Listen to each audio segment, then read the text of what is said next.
¿Qué significa cuando te conviertes en miembro de Mission Fed?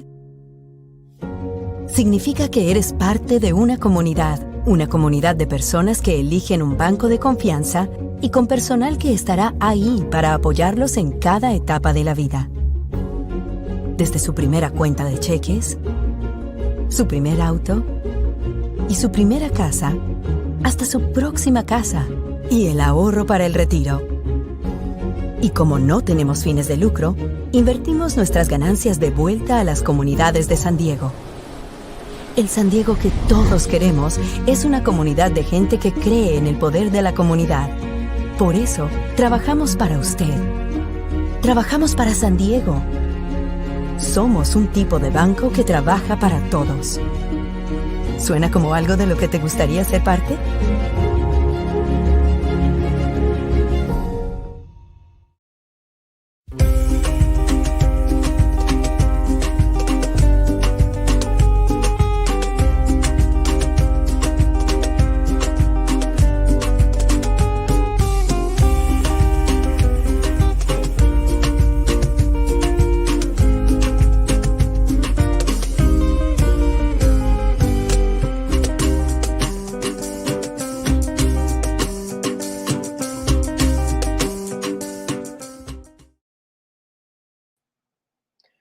Good evening, everyone. My name is Moises Esparza. I'm the exhibitions manager for the San Diego Latino Film Festival. Thank you so much for joining us during our virtual edition this year. We're celebrating 27 years of Latino film. We had planned originally to launch this edition in person back in March, but life had other ideas. But the main point is that we're able to bring all of our wonderful films and programming directly to your homes, where we hope you're staying safe, and your safety is our top priority. Before we get started with our special guests, we have a lot of special guests today. I'd like to introduce Enrique Mesa from Mission Fed. Mission Fed is presenting this screening of Our Quinceañera and this post-screening discussion. Enrique, how are you? I'm good. Obviously, I'm with great company here. We just finished watching Our Quinceañera with my girlfriend, my sister, my niece. So we made this a family affair because we know how important quinceañeras are in general. But I am well. Thank you for asking. That's awesome. Tell us a little bit about Mission Fed. Yeah, well, we're a local credit union. I've been around for almost 60 years. And really for us, an important part and a pillar of the organization is our involvement, our engagement, and our support of the community. So we are a not-for-profit, meaning, of course, our profits go back to the community, back to our members, and of course, to the welfare of our employees. For us, being a part of the festival is something, like you said earlier, in terms of March, we were looking forward to having an in-person event and all the festivities that come with it. But, I think if anything, we're very proud of your team, the work that your team has done to still be able to bring these movies to our community and to have people be able to enjoy movies like the one that we just did of Our Quinceañera. Well, thanks so much for your words. Thanks so much for being a part of the festival, for taking the time to join us during this live stream. I'm going to move you backstage for the Q&A. I'm going to bring on the special guest from the film. Thank you so much, Enrique Mesa, and thank you to Mission Fed. Bye, everyone. See you later. Bye. Okay, let's bring on screen the special guests from Our Quinceañera. First up, we have Fanny and Nelson Grande. Fanny, director of the film. Nelson, producer? Producer. Yeah, we both produced, yes. Both produced, duo. Fanny directed. And then we have Gilbert Galvan Jr., executive producer of the film. Hi, Gilbert. How are you? Hey, how's it going? How are you doing? And it's going amazing. And I'm really excited to introduce our next guest, the person who holds the documentary together, who is the focus. You might know him in Gilbert. It's Gilbert Galvan Senior. How are you? I'm doing great. The weather's beautiful here in South Texas. It's beautiful. Well, Yes. thank you for making it to our Q&A today, despite any time difference that may be involved. It's wonderful that I get to have a Q&A with so much talent from the film. And of course, Gilbert, it's such a pleasure to have you here because, like I said, you are the heart and soul of the documentary. It's such a beautiful story, beautiful tradition that you began at VMA. And I guess my first question is to you. How did it feel to be the subject of this documentary? I feel great for our community, our girls, our culture, going around throughout the United States. And Fanny, Nelson, and my son Gilbert have done a tremendous job. And we have other offers that are coming up for the film, and we're doing great. And I want to thank them and you for getting us involved. And they're waiting for another one. We had to postpone the one this past year, but we're getting ready already. And later on, I'll tell you a surprise that I have for you guys. Okay, I'm excited. Okay. Yeah. Fanny, tell me how you went about planning to shoot this amazing tradition. It's in San Benito, Texas, right? Is the town San Benito? Yes. Mm-hmm. How did you go about conceptualizing the look, the feel of this documentary? Yes, thanks for having us first of all. I really wanted to be about the girls and their journey. I've shot in Texas before, so definitely big sunsets. Everything's big in Texas, right? So I wanted to have like these big shots that are representative of Texas, and then you would have these very intimate moments with the girls that are going through this process. You know, they really thought this wasn't going to happen for them, you know, and their moms really thought this wasn't going to happen for them. So I really wanted to capture, you know, the juxtaposition of the stories of the girls, you know, very intimate handheld shots, and then to this glossy big shots and drone shots of the actual town. And the way we shot it is we asked the school. They have actually a media center there. It's a very fancy school. It's small, but it's incredible. I sent them questions for the girls because there were like 80 participants. And because I've done reality TV before, I produced reality TV, I knew that it's all about the casting. That's how you tell the story. So I went to town knowing these girls. We selected 8 of them over tape. But of course, once we got there, we met like 3 more. And then at the end, we like put it down to 7 of them. But it was all about the girls, but also showing a real life hero, right? Which is Educators, which is Mr. Galvan, who's impacted the lives of so many people. So he was like Santa Claus in the movie. That's you know.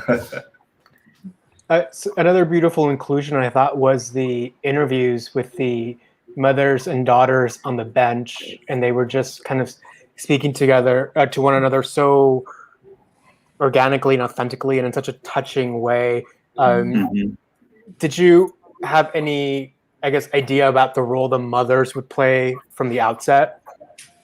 Yeah, so the girls didn't know that the moms were going to be in the movie. But in the back, I was telling Mr. Galvan, I need to get the moms on camera because I want to see their interaction. And I really got like most of the girls did it for their mother, and that was so touching, you know. But then you see how they really enjoyed it doing it themselves. So that was it was great. It was just to show the generations and so that Quinceañera is celebrated in different countries. You know, I'm from Venezuela and we celebrate it. And that's something that's really unites us, you know, the Latino community all over Latin America and here in the U.S. So they were doing the quinceañera for the moms or the documentary for their moms or both? Sorry. The quinceañera. They were like, oh, well, I signed up to be a part of it because my mom made me or my grandma made me. Yeah, they really want to be the ones in it, and they were blaming it on their mom. Yeah, they're like, oh, I'm doing it because my mom told me. But then you see they really enjoyed it, you know, and I'm sure they're going to have one, or they're going to make sure like their daughter's also a part of it. Because they have this amazing experience. Absolutely. And Gilbert Galvan Jr., how did you know that there was this amazing story here, just waiting to be told, your father's story? Yeah, so I mean, like I said, I get to grow up with him, so I know how great he is and how charismatic he is, and honestly, I've joked many times that he should have probably been in the movies himself, right, as an actor of some sort. And I think it was year 2, the first time that I kind of knew that he was doing this. The first year was really small, like they said in the movie, it was about 6 girls, and then year 2 it caught more traction.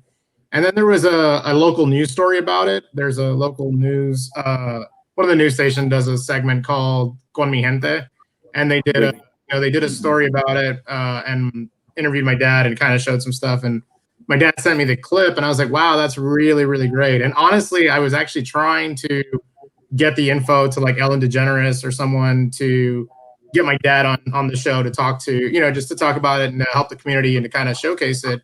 And when that kind of fell through, I'd been wanting to make something for a long time, make a film, and I've been wanting to produce for a very long time. So this is my first film, and some producing friends of mine in the industry had always told me your first one should be something that you know, like something that you really know, right? And so I was like, well, there's nothing I know better than my dad in my hometown.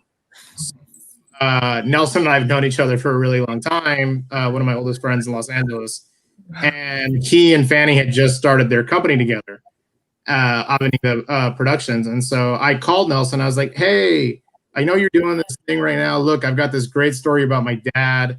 I would love to do a documentary about it. We don't actually have a lot of time to prep for it, but I think it'd be amazing. And I really want to do this. And I know you guys do crowdfunding, so let's talk. And he's like, let me show the news to Fanny, and, you know, and Fanny immediately was like, yes, we have to do this. We have to do this. And so luckily my dad and mom were coming to see me at spring break in early March in LA. And so I was like, hey, we should go meet for 30 minutes with Nelson and Fanny. Well, that 30 minutes turned into 2 hours, and it was like, yeah, we have to start crowdfunding right away. It'll lead us right up to production, and let's just go do it. And so that's kind of how it all came about. So it was really quick. And the thing for me too was because, you know, the story, you know, it's about my dad, but it's really about the girls and their mothers and the tradition of quinceañera. I really wanted a female director on this, and we know our editor was also a Latina, very talented director, Carla Roda. And so I was like, Fanny and Nelson were doing the crowdfunding, and they were probably going to produce on the film at that time. And I said, Fanny, I think you need to direct this movie too. I think that makes sense. And I'd seen Fanny's work, and she's like, absolutely, I'm totally in. And so it's been, you know, a partnership made in heaven. It's been fantastic, and the ride's been amazing. So. That's awesome. And the town is very close to the U.S.-Mexico border, correct? Yeah, it's right on the border. We're, I don't know, what, 15 minutes, maybe less? Mm-hmm. So. How important yeah, go ahead. We have the Gilbert. river. We have the river real close by us. We have the wall. And we have the tradition. That's the most important thing, the tradition. Absolutely. But I guess how important from the outset was it to portray this story through an immigrant's lens? Oh, they loved it. They're waiting for us for my friends to take it to Mexico because they're excited. It's been all over. And when are you going to show it again in the Rio Grande Valley at a theater? They're excited. They want to see it. So I think one of the. Go ahead, Fanny. The idea to do it in the border was because we definitely wanted to make sure that the message came across that you can be American and celebrate your heritage and be proud of where you come from. So that was my intention always, you know. Every single one of my films, my aim is to transform the way the community is portrayed in the media, the way that we're perceived. And as you saw, many of the girls like, well, I want to have my quinceañera, and then next year I'm going to have my Sweet 16, you know. And that's the duality that we deal with. You know, I'm an immigrant too, so I wanted to really portray, you know, these girls are mostly born here and their parents are immigrants. So it's like this pool of like, do I have to choose to let go of my heritage so that I can be an American, right? And I really hope people walk away watching this saying, no, you can have it all. I mean, it's okay to be proud of where you come from. And that doesn't make you less American. That makes you more American, I think, because it's a choice. Yeah. If no one says leave your culture at the door, I mean, that's what makes this country so beautiful. It's all the diversity and all the different things that everybody brings to it. So this whole assimilation thing is just kind of like, I don't get it. I mean, I get there's kind of going with the flow and understanding how certain things go if you're new to, if you bring something from another country. But I mean, that's just the cultural richness that this country has, and that, you know, you don't have to be from here or there. You can be from there and here. Yeah. Yeah, and I think one of the really neat things is, you know, I grew up in the Rio Grande Valley, right? And I'm extremely proud of that. I talk about it all the time. Here in California, when I say the Valley, it's confusing because people think it's the Valley in LA. But in Texas, I mean, Texas is a huge place. If you go anywhere in Texas, they know what the Valley is. And the Rio Grande Valley is really a magical place to grow up. You know, it's a bunch of small towns, but with all the modern things of America. But we're also on the border, right? So when I was growing up in the 80s and 90s, it was very commonplace for us to cross over to Mexico for a day to go eat, shop, and hang out, and then come back home. And being able to experience that culture every day and live between the two things, we were in America, but we're right on the border, and we live that Tejano life, right? That Mexican American life that we had down there. Was just really amazing, and it's a place that people have learned a lot more about over time, and it's nice to showcase something really amazing that's going on back home. Well, I remember when we first had programmed the film for the festival, I don't know where I got the idea that the name was Nuestra Quinceañera, and I got an email from, I think, Gilbert Jr., which, you know, it really made me you said the film should be called Our Quinceañera, and it really helped me make like an immediate realization about this story that deals perhaps with polars of location, but what you're speaking about specifically is perhaps the Mexican American experience, perhaps for these women, or the Spanish American. Yeah. Yes. Yeah, and that's why I'm sorry, I'll just real quick, Fanny. That's why we settled on that name really, really quickly. And actually, my mom came up with that name. I'll give her credit. We need to come up with the name for it. My mom actually sent that in, and you saw my mom in the film, and she's like, "What do you think about Our Quinceañera?" And at first, I was like, "Well, yeah, maybe we'll see." And then it really just kind of stuck, and we put it as a filler, and we were like, "Oh, that's perfect." And it really is, because a lot of those kids, some of them do speak Spanish, but I can tell you where I grew up in South Texas, even though we're on the border, there's some that don't speak Spanish, right? They're American kids, but grew up with that Mexican American heritage at the same time. So we thought Our Quinceañera was that, what Fanny was talking about earlier, that duality, right, of both English and Spanish, you know, American and Mexican culture all together, and it really showed both in one, and encapsulated the movie great as a title.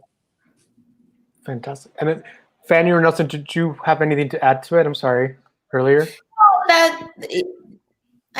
With the title and everything about it is about exploring the duality of being an American, being, you know, Mexican. What does that mean? Like, you know, the wall is being built down the street, so they're being told, oh, you don't belong here, but you're an important part. So it's like, for these kids, I can only imagine what it feels like. So we definitely want to, because we live in bilingual, you know, want it or not. Yes. I mean, here we live in Los Angeles, you know. We shot the movie in San Benito, like, you know. The first time I went to Texas, I remember I saw, because I'm from Venezuela, and I saw this group of people dancing cumbia on a square, like country style, and I thought, what is going on? And that's something that I've always wanted to explore. Like, how do you do both cultures and come up with your own unique thing? And this is why it's so interesting to tell human stories on the border. You know, not just about immigration, but about the life. And these stories are universal. I mean, it doesn't matter who you are, where you come from. When you see, a community come together to celebrate and make sure that the youth doesn't miss out on something that they've been looking forward to, I don't care if it has to do with the Latin community or another community. I'm gonna enjoy it, and we've tested it. There have been select audiences that have seen it, and everyone's enjoyed it because it's a universal story. Totally. And Principal Galvan, I guess I'm curious, how did you start your life as an educator? Well, I was a migrant worker, but my father always wanted one of us to go to college. So guess who did it? And I enjoyed it. I got migrant money because you were migrants to put up with the tuition. And he's the 9th out of 10 children. So just so you know. Yes. And everybody in San Benito was shocked because I went to a junior college and then I transferred to Kingsville to a university, and I ended up being a fraternity president. And you know me, I get involved, and there we work on our culture too at the university. And then, well, I really got a degree in psychology, sociology. I wanted to be a social worker, but at the time there was no job, so I said, well, I'll teach. So I went and got my teaching certification, and I started in a little town next to us, Los Fresnos, where I met my lovely wife, the better half of us. And then we went back to San Benito, where I lived. And growing up in San Benito, I was in a lot of quinceañeras. Gilbert Galvan. And then I'm going to surprise you, I ended up being the mayor of San Benito. Oh, I didn't know that. Yeah, so I was commissioner, mayor, state president of the teacher organization, very involved. And wow, I got to serve on a committee with Henry Cisneros and the presidents, and I would take my kids with me everywhere, and they were involved. And my dad was super proud. When I graduated from the university, I gave him my diploma, and he hugged it and said, one of them got a degree. And he was very excited. He was pro-education. And fantastic. And another surprise to you, guess who I grew up with? Freddie Pender. Have you heard of him? Yeah, the legend. He's from San Benito, and he started doing talent shows, and all of a sudden, Freddie Pender. His name is Valdemar Huerta.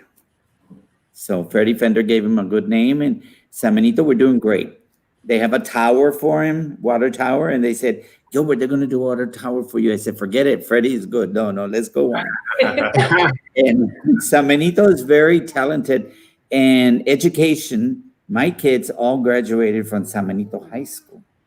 And they went off to the University of Texas. They're attorneys and super proud. And that's my emphasis. The quinceañera girls, while we're planning it, they meet with me every other week. We talk about college. We talk about careers, because I want you to get ahead. And then, why do you want us to get educated? Because that way, when you have your daughters, you can have their quinceañeras and keep the tradition. And they're excited, the whole community. And they call me, ahí viene el quinceañero, because everybody has to donate and help me. I get cakes, I get dresses. You name it. That's wonderful. I think your life could be you need a biopic on your life. I mean, that's the next.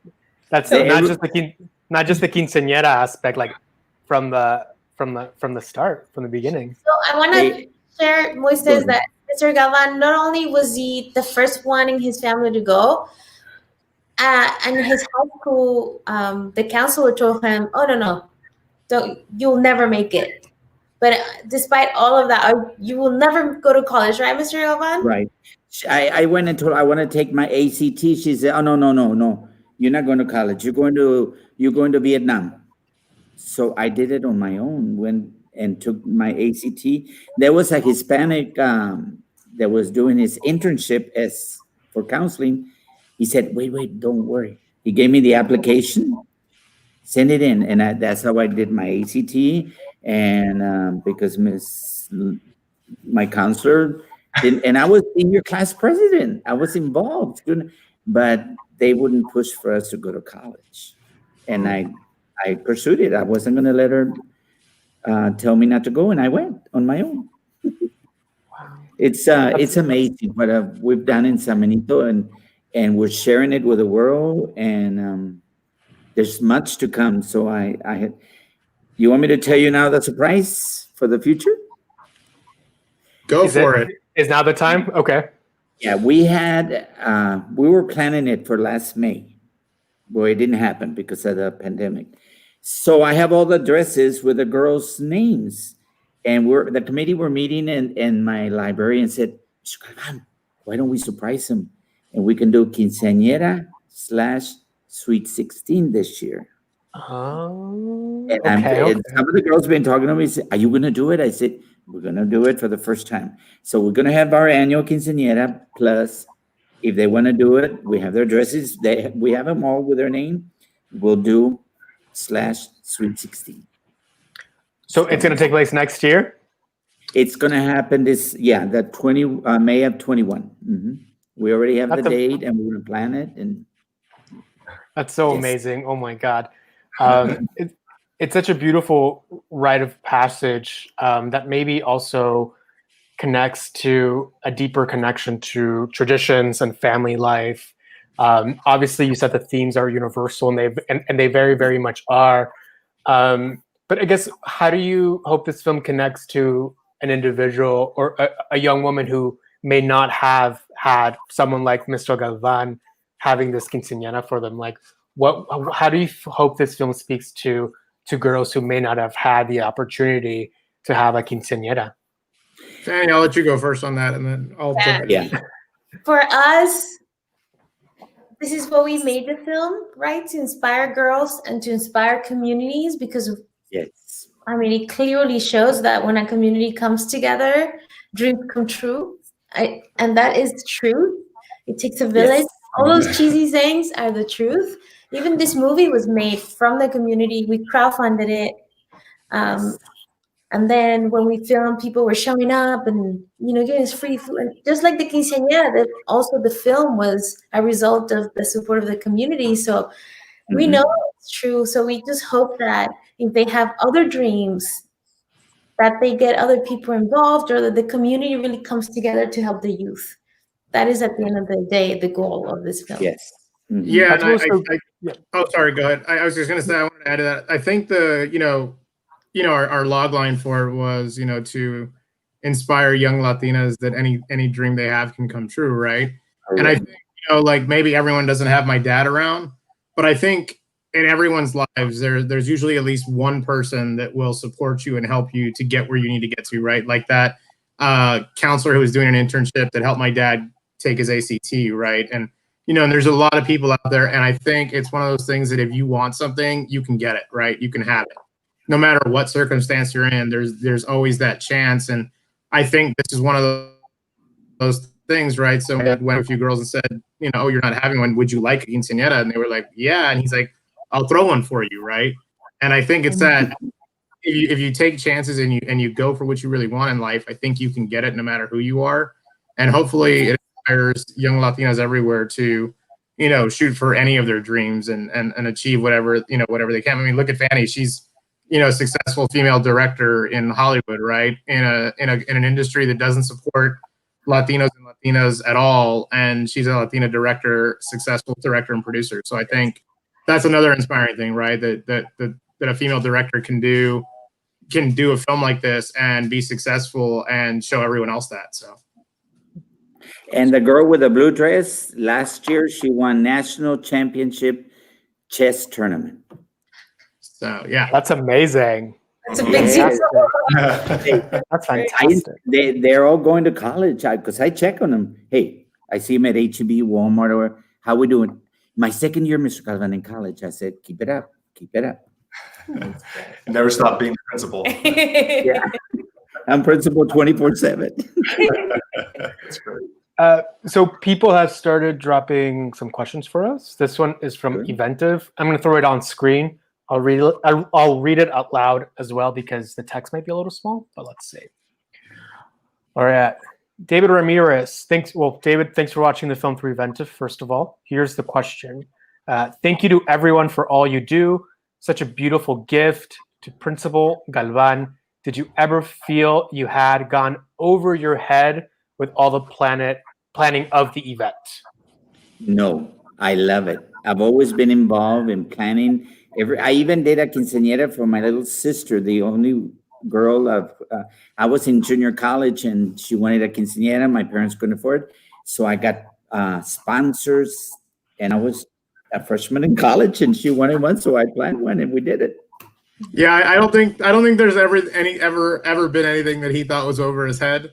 So I think if there's something he wants to do, he's gonna find a way to do it, and it's pretty amazing. It's been his help. My whole I life. love to help people. How long did the production of the film take? What was that process like? And maybe also talk a little bit about how it came together once you finished shooting. Well, I think the whole process was more than just normal production, because like Gilbert Jr. Mentioned, he came to us just a couple weeks before Mr. and Mrs. Galvan came into town, talking about this event that was going to take place in just a couple of months, but there wasn't sufficient funds. So we had to think about the crowdfunding. We planned that out within 2 weeks, immediately after Mr. and Mrs. Galvan came into town. We started that campaign for about 30 days. So that was maybe 6-8 weeks of work, then immediately into production.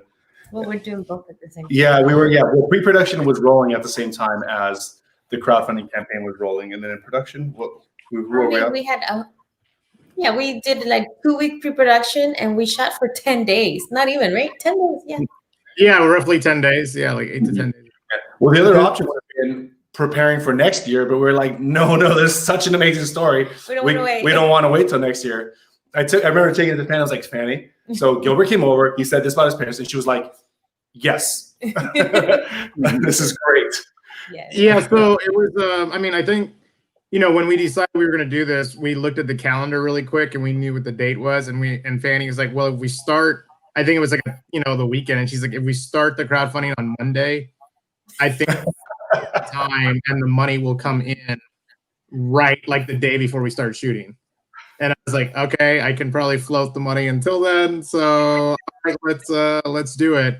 And normally, Fanny and Nelson are amazing at helping independent producers crowdfund through their company. That's something they do, and they're just really amazing at it. But she's like, normally a lot more prep and build a full team before it. But she's like, you're the team. You got to use your family. She's like, if we're fast, we got to go. And I was like, all right. And for the whole 30 days of crowdfunding, Fanny pushed me really hard. Was like, I need you to send out thank yous. I need you to do videos, to talk to people, and a lot of different things. It was really amazing. And then we did really well on the crowdfunding. The people of the Rio Grande Valley really, really came through, along with people in Los Angeles that close people, and then random people that started following our story on social media. And then Fanny, like she said earlier, had worked on a film in Texas before, multiple things on Texas. And she used a couple of people that were a great crew down there. And she's like, look, I think we can get a good package deal with them to be able to do this. And I was like, yeah, I trust you on that. Let's do it. And honestly, we had probably the best crew you could have ever asked for the shoot we had. I mean, everyone was just in sync and everything was fantastic. I told Fanny, I was like, if every production goes this smooth, it's going to be like the greatest profession ever, right? Because it really did. It was really fantastic.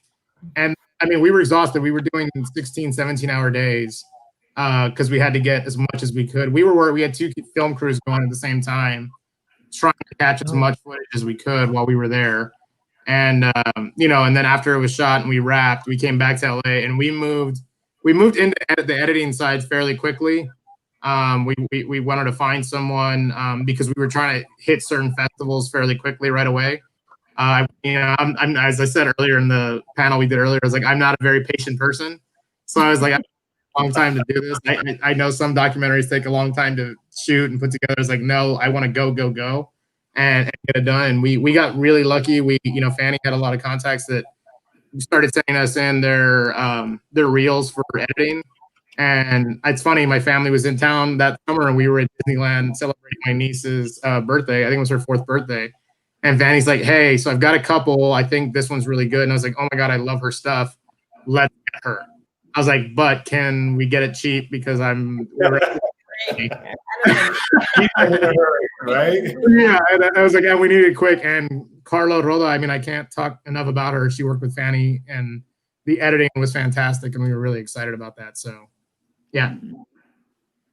And then, so, I mean, we turned the whole thing in the can around in, I think it was 9 months total, Fanny, from to in the can, if even 9 months. So, yeah.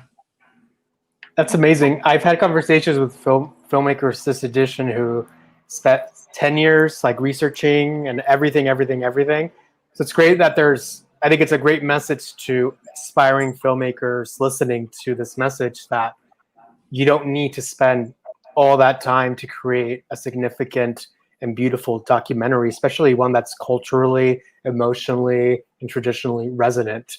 So I think it's a good lesson for filmmakers who are tuning in that if you feel like you have a story, it doesn't mean it has to take you your whole life to finish it. So congratulations to you and your team. That's such an amazing accomplishment.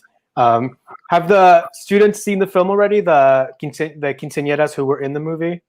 Yeah, Fanny wasn't able to be there that day, but she was there, but we had a premiere, so I saw the girls. The girls were there and they saw themselves on screen. It was amazing. Mm-hmm. But then they showed it at the actual school the next day. Yeah, the screening at VMA, well, that was amazing. They were so proud to see their school. Mm-hmm. I mean, you could just see, I mean, I'm thinking like that could have been happening in my high school. And, you know, some of the students would have been like flicking gum at each other and doing things like that. But, Mr. Galvan has such a great community of faculty and staff and students that they were so proud to watch their classmates on there. And anytime they had a shot of the school or the town, they were just standing up and cheering and, yelling. And, the whole film was just cheers.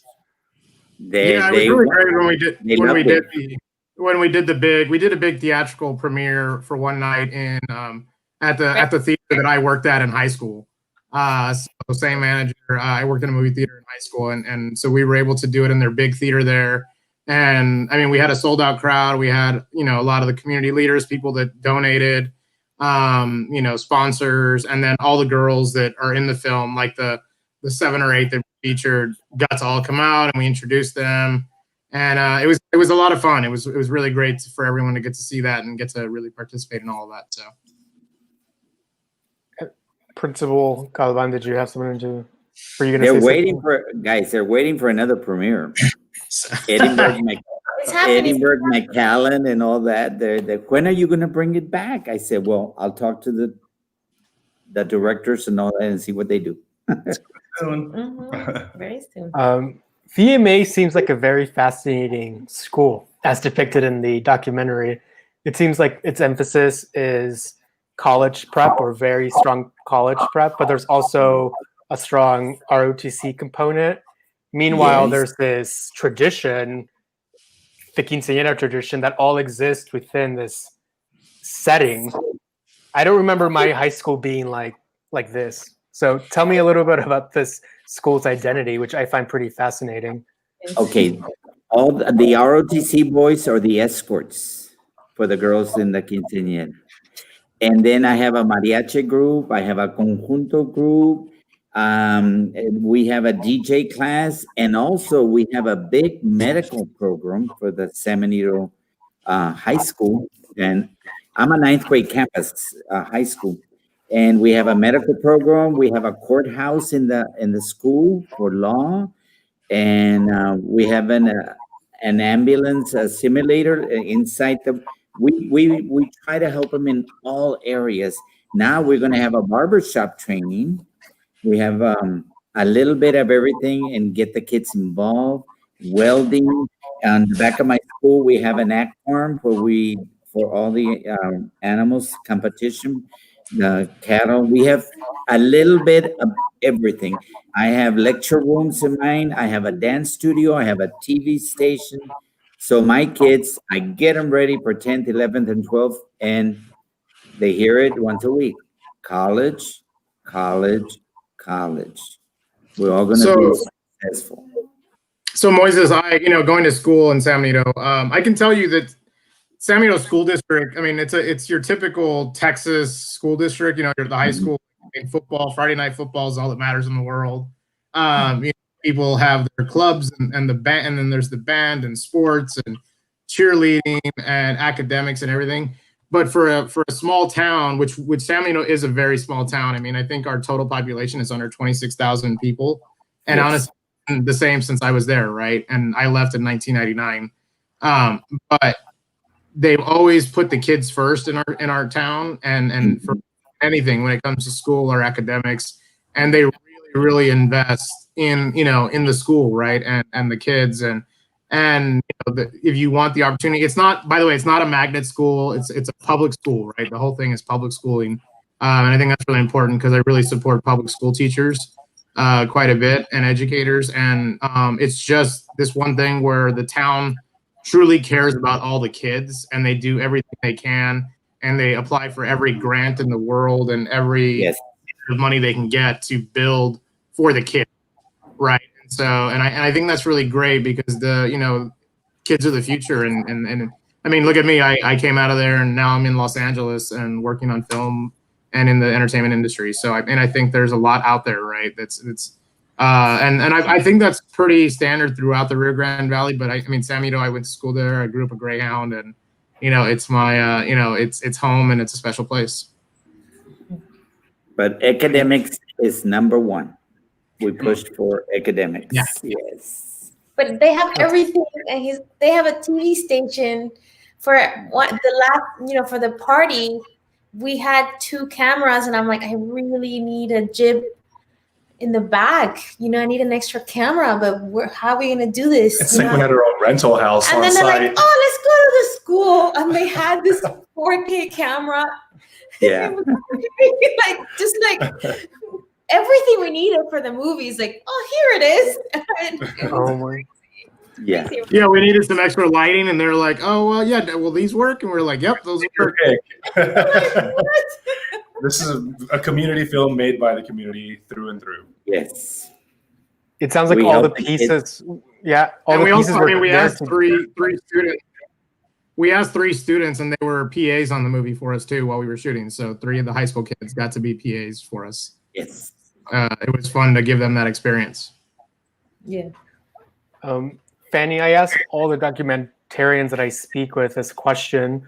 I guess if you had an artistic statement to make as a documentarian, like what would your thesis be? Because documentaries are supposed to depict slices of real life, perhaps. Like, what is your take on the documentary tradition? For me, every single one of my films is about coming home and what does home mean. And you'll see that in all my movies. Where do I belong? The yearning of what's home, and transforming that, because I'm an immigrant here. I was born in the States, but I grew up in Venezuela, and now I'm here, and I can't go to Venezuela. So it's like I'm always like in this limbo state, and I know, but I've chosen to make home where I am, and that's what I hope. And also every single one of my films is about transforming the stereotypes around our community. So that's what I always hope to achieve. That's amazing.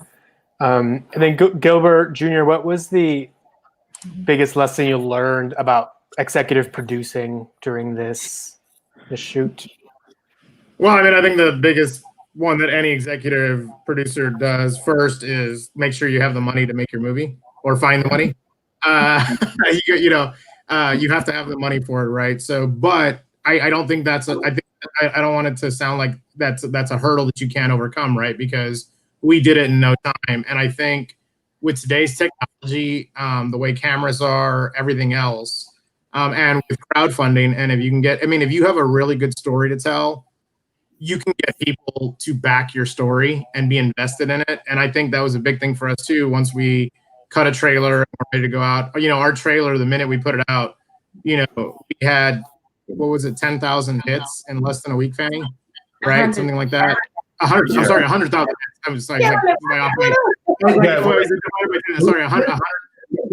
Yeah, move the decimal over. Yeah, 100,000 hits in a week organically on Facebook without any boost or promotion, right? And I think it's because it started with our crowdfunding and people really attacking the story, and then we have a great trailer.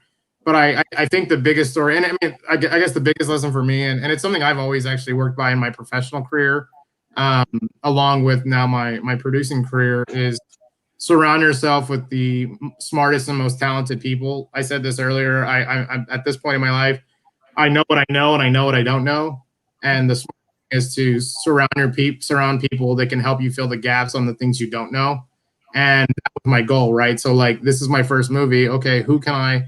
Well, Fanny's done plenty of movies in the past, you know, so let me partner with Fanny and Nelson to move this forward, right? And with that partnership, I've learned quite a bit going forward and hopefully getting ready to do the next project or two.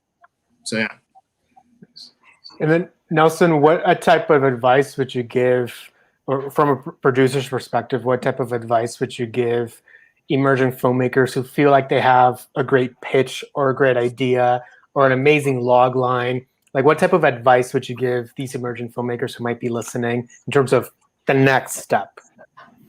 I think the next step is, the first step is the most important step. It's just doing it. Like you mentioned earlier, people talk about doing things for years and years and years, and that by the time you come around to it, it's probably not even a relevant topic anymore. So I'm a big fan of just doing it. Whatever it takes to get it done. It's exactly the mentality that this team had. Just like when Gilbert says he's an impatient person, it's not necessarily the impatience, because I think it's a little bit of a drive and have that trust in yourself, because chances are, when you share your story deeply from within and you come from a passionate place, even if it's not someone else's story, your passion will draw them to be interested in it. So don't worry so much about making it perfect. Worry about making it genuine and real. And I think that's what's at the core of it. And I don't care if you shot it on an iPhone or you shot it on, you know, Blackmagic's top of line, whatever it is. So keep it real and commit to it, and be a risk taker. Be afraid. It's okay, because the good stuff's on the other side of being afraid. That's true. Thank you, Nelson. And Principal Galvan, you know, this is a personal comment that I'll make, but like, I think in 5 years, when I think about this festival and all the films that we played, I'm going to remember you very, very distinctly. I think that if we could clone you, the world would be a much, much better place through and through. So just as I asked Fanny about her, I guess, director's artistic statement, tell us about like your lives. If you had to condense your life to one statement, or the reason you do what you do for these students, for your community, what would that be? What would that message be? Like I tell the kids, I love every single one of you once every week. I'm here to help you. You get in trouble, we'll work it out. Or I ride buses to monitor. I go to their homes, and the parent says, "Why are you here, Mr. Galvan?" Because I care about them.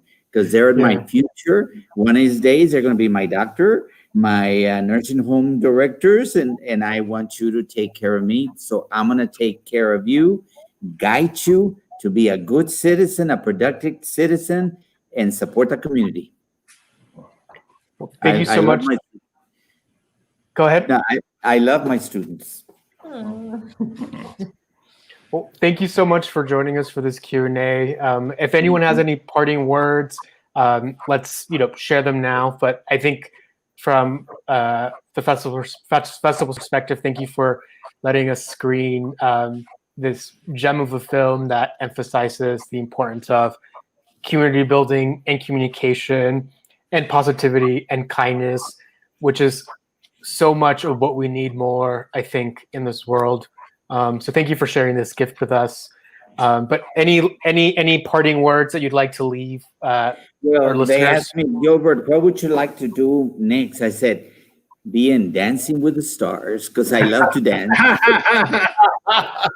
I tell them I would be the old couple. They always pick somebody at an older age. I said, I would love to. I'm a dancer. I love to dance. You would. He is a dancer. You would. We'll work on that, Dad. We'll work on that. We'll see if I get it. And I want to thank them. They did miracles. They keep asking me for you, the kids. When are they coming back? When are they? How's Nelson? How's Fanny? I said, well, they're married and they had a beautiful wedding and everything. they need to come back and do another film. I said, yeah, we can tell them the story of La Llorona. It's big in our, Gilbert, in so many. A lot of ghost stories down there. Or Freddie Fender. Somebody needs to do a documentary on Freddie Fender. He's another one that put us on the map. Yep. We have to get you an agent. We're going to get you an agent, Principal Galvan. I have 3 right there. They're great. That's true. That's true. Gilbert Jr. or Fanny or Nelson, any parting words to leave our I just want audience? to say how great. Let's take time to really celebrate our teachers and educators. Now during the pandemic, more than ever, we realize, oh my goodness, this is so hard. So yes. Oh, I see it every day. Yes. So what a gift. And there was an educator in each one of our lives that made an impact. So it's important to celebrate them, especially our Latino educators. Yes. Absolutely. Yeah. So I think for me, the big thing is, look, I had a lot of great teachers in my life. My dad and my mom were both my teachers at one point, right? My dad was my 7th grade algebra teacher, and my mom was my high school Spanish teacher. So, yeah. So, and I've always had the highest respect for educators and public school educators. And like Fanny said, to respect that and to appreciate it more than ever. I guess I'm somewhat lucky that I don't have kids right now, so I didn't have to worry about the teaching during the pandemic. A godsend for me, I can tell you.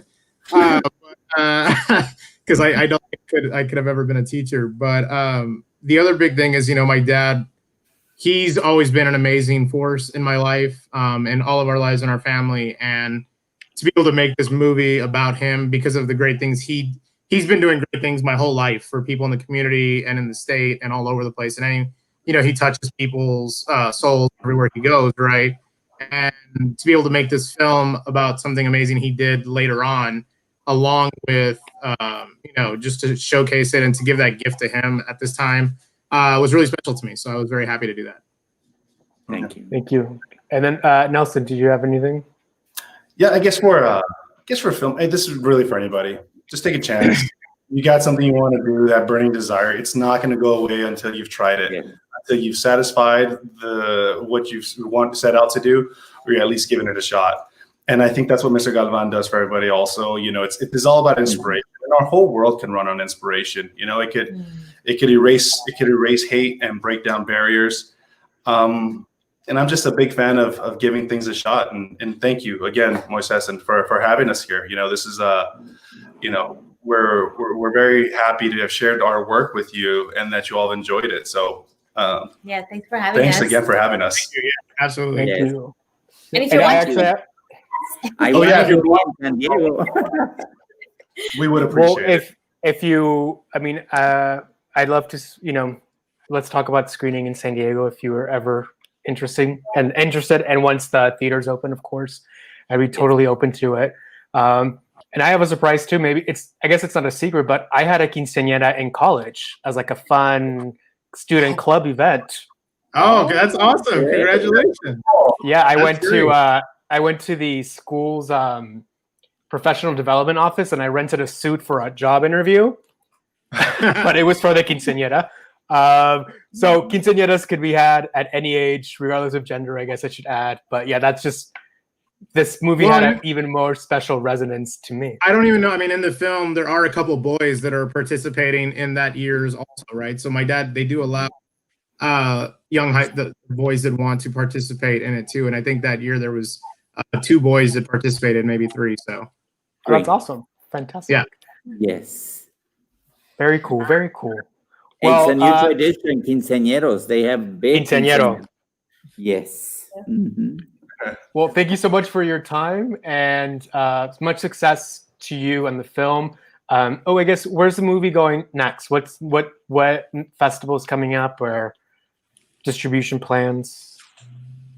So right now, festivals, we're done for festivals for a little bit because the pandemic kind of slowed things down.